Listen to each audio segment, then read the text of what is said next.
তেষ্টি বছরে পা দিলেও যাকে দেখে এতদিন আসল বয়স বোঝার উপায় ছিল না, সেই বলিউড ভাইজান সালমান খানকে ঘিরে হঠাৎ করে শুরু হয়েছে নতুন চর্চা।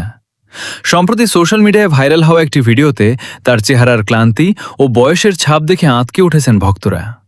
সমবয়সী শাহরুখ খান যেখানে এখনও চিরতরুণ লুকে কাঁপিয়ে দিচ্ছেন, সেখানে সালমানকে কেন হঠাৎ এত বয়স্ক ও ক্লান্ত দেখাচ্ছে তা নিয়ে শুরু হয়েছে গুঞ্জন। খোঁজ নিয়ে জানা গেল, এই ক্লান্তির পেছনে রয়েছে এক কঠিন শারীরিক যন্ত্রণা। তিনি ট্রাইজেমিনাল নিউরালজিয়া নামক একটি মারাত্মক স্নায়ুর রোগে দীর্ঘদিন ধরে ভুগছেন।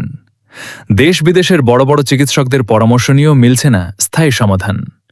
এই রোগের মারাত্মক যন্ত্রণার কারণে রাতে ঠিকমতো ঘুমাতেও পারেন না তিনি। সালমান জানিয়েছেন, সারা রাত তিনি মাত্র 2 ঘন্টার মতো ঘুমাতে পারেন।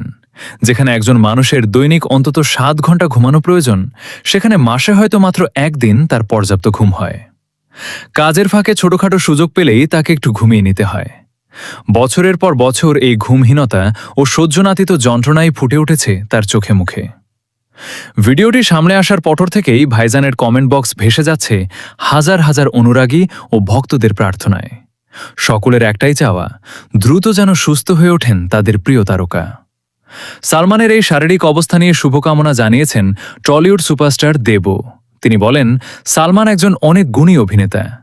একসময় তাদের মাঝে মতবিরোধ থাকলেও তিনি মন থেকে চান যেন সালমান সবসময় সুস্থ ও ভালো থাকেন।